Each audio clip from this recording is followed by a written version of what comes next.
Right on the games. So starting with the armed forces battle between Oklahoma and Navy. It's a good thing, I think, that Oklahoma is only playing Navy because if they were playing any Power 4 opponent, I don't think they would have much of a chance. Uh, because Oklahoma's two best defensive players, Danny Stutzman and Billy Bowman, have decided to quit to get ready for the NFL draft. And their quarterback, Jackson Arnold, is already with a new team. And for next season, I think that's good news for Oklahoma because I know Jackson Arnold was terrible, and they ended up getting a good quarterback from Washington State. But for this game, I think it's bad news because that means they're stuck with that Hawkins, who's even more terrible than Arnold is. And Oklahoma's wide receivers have all left the team except for Deion Burks, who is expected to play in this game and is going to be coming back to Oklahoma next season.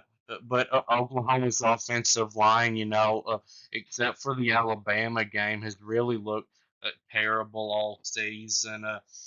And Navy runs the option, which is what they've done forever, and that can be hard to defend. But almost all of Navy's plays end up being runs, and Oklahoma's front seven, I think, even without Stutzman, is good enough to stop that. And Oklahoma will have that young freshman running back that seems to be pretty good, Robinson. But I don't think Oklahoma is going to score very much in this game. But I do think that they will win. I've got Oklahoma getting the win, uh, 24-14 over Navy, because Navy, started 6-0 until they actually played a really good team and they got destroyed by Notre Dame, and then since then they've lost two more games, so they're really not very good. And now the Liberty Bowl between Arkansas and Texas Tech. Arkansas's three best players have decided to quit to get ready for the NFL draft. Landon Jackson on the defensive line, and uh, at running back Jaquindon Jackson, and at wide receiver Andrew Armstrong, who was 1,000 yard receiver. But Texas Tech has quite a bit of bad news too.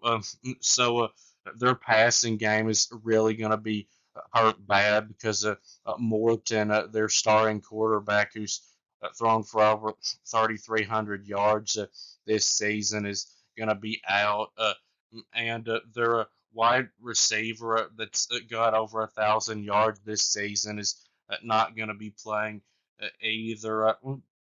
And Arkansas, does have a good offensive coordinator, and their quarterback at Taylon Green is going to be playing, and he's had a pretty good season, throwing for over 2,800 yards and rushing for over 500 yards. And Texas Tech defense is one of the worst in the country. They rank 121st in points allowed per game. Now, I did see that Texas Tech's running back at Taj Brooks, who is one of the best running backs in the country, might play in this game. He's got over 1,500 yards rushing for the second season in a row. But I think that this will be a very close, a pretty high scoring game. But I'm going to go with Arkansas to get the win over Texas Tech at 35 to 31 because they have their starting at quarterback. And I think they're a little bit better on defense than Texas Tech is. So now the Las Vegas Bowl between Southern Cal and Texas A&M. Southern Cal's new quarterback, Jaden Mayava, did have a huge game against Notre Dame's really good defense, throwing for 360 yards. But the problem for Southern Cal is all but one of their wide receivers has left the team. The only one that's still there is Jacoby Lane, and he is a pretty good wide receiver. But you need more than one option to throw the football to. And Jacoby Lane is not like a Jeremiah Smith good, but he did have three touchdown catches against Notre Dame. And USC's running back at Woody Marks is going to play, and he's had a great season, rushing for over 1,100 yards. But his backup running back has left the team, so that's going to put more pressure on Marks in this game, and a whole lot of pressure is going to be on Marks in this game. Because I think he's going to have a huge game if Southern Cal is going to have any chance of winning this game. And Southern Cal's offensive line most of the season has not played very well, and Texas A&M's defensive line is so talented.